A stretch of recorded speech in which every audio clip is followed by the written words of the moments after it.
Our main story tonight concerns trade, the basic system of barter and exchange that you have to do really carefully or you'll end up with Dwight Howard. Seriously, parents, talk to your children about trade. You don't want them going to school with pizza Lunchables and coming home with Dwight Howard. You think he's going to add a three-point shot to his game now, kid? Grow up. No. Trade is a subject on which our current president considers himself particularly expert. Trade. That's what I'm going to do so good. I'll take those trade deals and make them so good. That's what I do. I love taking bad deals and making them good. I love trade. You know, trade's always been my thing. I could name 10 different forms of trade. I know every one of them. Hey, the Wharton School of Finance right here. Yeah, I can name 10 forms of trade. There's a free trade, fair trade, rough trade, Trader Joe's, that's what, 8? Then there's human trafficking, that's like trading for people. We'll round it up and call it 10. Wharton School of Finance right here. Trump has talked a big game on trade for decades, and he spent this year slapping tariffs on products from China, Canada, the EU and others, prompting them to retaliate with tariffs of their own. And this trade war has escalated fast, from tariffs on just 18 products at the start of the year to now over 10,000. So things have gotten pretty serious, and American workers are already being impacted, particularly in agriculture.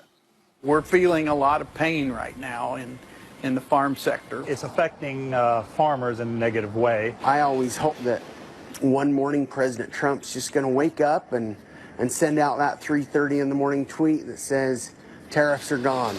Wow, that is a depressing thought. That guy's livelihood depends on a tweet that says tariffs are gone. And even if Trump does end up doing that at 3:30 in the morning, you just know it'll say tariffs ape goon, and we'll all have to decide what he meant by that. So tonight, before things get much worse, let's take a look at this trade war, because it's tempting to think that Trump has a plan. After all, trade is his thing. And he's tweeted trade wars are good and easy to win. But for years, his strategy on that seems to have been based around little more than tone of voice. So easy. I drop a 25% tax on China.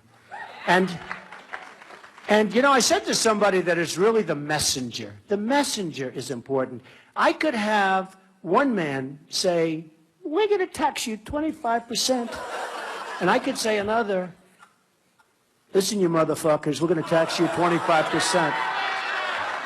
Oh, I see. OK, so the tone is important. So if I were to say to somebody, that's not how trade negotiations work, that would be one thing. But if I were to say, that's not how trade negotiations work, you dumb motherfucker, that would be much more effective. That's good for me to know, because for all Trump's confidence, there are some very basic things about economics that he seems genuinely confused by. Take tariffs. Trump once tweeted that if the trade war doesn't end, other countries will pay us vast sums of money in the form of tariffs. We win either way. But that's not how tariffs work.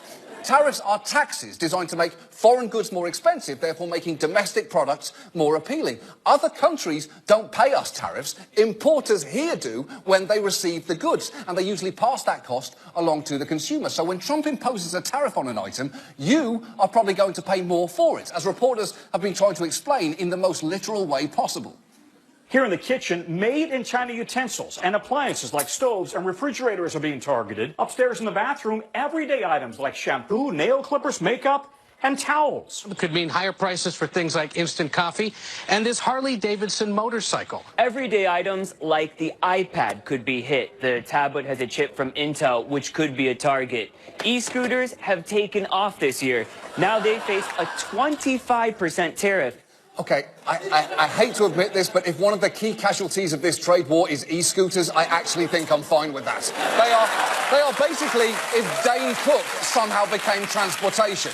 And it's not just tariffs that Trump seems to misunderstand. There's also our trade deficits, basically the number that expresses how much more we buy from other countries than they buy from us. Trump talks about it all the time, usually like this. Our trade deficit ballooned to $817 billion. Think of that.